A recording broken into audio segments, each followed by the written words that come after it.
My point is that there's an abuse of the text there that doesn't have real application to today, and that oftentimes gets misunderstood, and people come under a false understanding of what they need to be doing as Gentile followers of Yeshua in today, into the 21st century, particularly in the Messianic Jewish movement. But I'm going to jump right back into Galatians. I'm going to jump right back into the text that I was reading from, 2 in verse 14, Galatians 2:14. I'm going to go back there. Lost my spot. So I want to say this as a disclaimer. I am a one-law theology advocate. I do, in fact, advocate one law. Now you say, wait a minute. Didn't you just speak against it? Read Galatians 2:14. We're going to read that. We're going to pull that up. We are Jews by nature, not sinners among the Gentiles. And here is, verse 15. And then verse 16 really gets to the issue. And this is where I say one law. As we study the Torah, we need to understand the concept of axiom and principle. And there are certain things in the Torah that are built upon axiom and principle. The very literal of it may not have the application, but there's an axiom and principle that's overarching that can relate to a wide variety of context. Listen to verse 16. Nevertheless, knowing that a man is not justified, everybody say justified. And what does that mean? Well, I could spend a lot of time on this, and for the sake of time, I don't want to go too much into this, but it just means making one right in standing with God. It just means being at peace with God. It just means, it's an actual judicial term, an acquittal term. In fact, in Psalm 99, it says, He forgave their sin. It said He took their iniquities and counted them as innocent. He did not take a record of their iniquities. And this is where we get the concept of being justified. A judge looking at somebody and saying they're guilty, but here is somebody who has paid the punishment of that penalty, and they are clean before the court.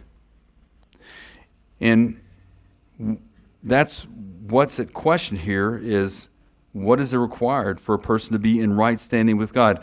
Verse 16, nevertheless, knowing that a person is not justified, not made right with God by the works of the Torah, but through faith. Everybody say faith in Messiah Yeshua.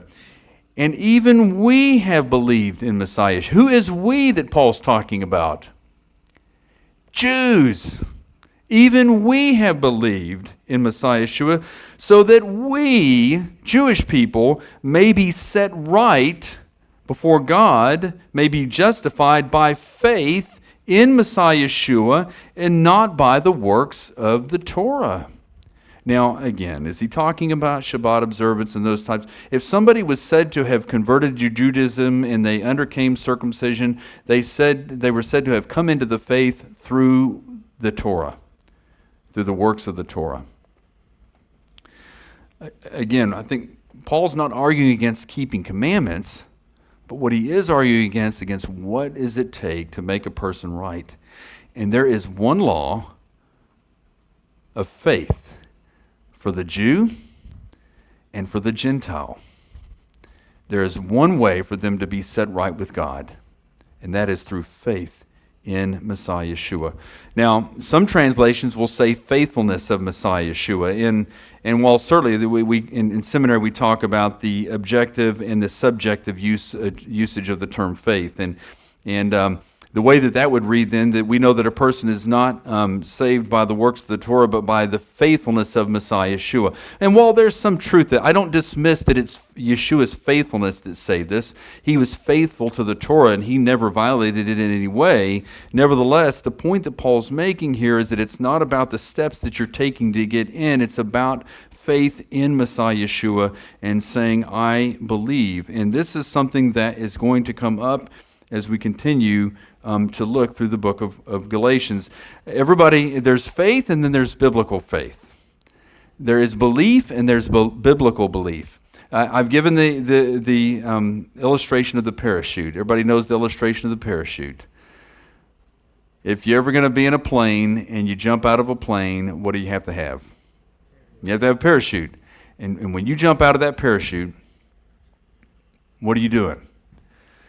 You're practicing faith. You're practicing faith in that parachute to get you to the ground safely. You're not hoping in anything else. You're not hoping in the flight attendant. You're not hoping that you're going to land just right. You've put all your faith in that parachute and nothing else.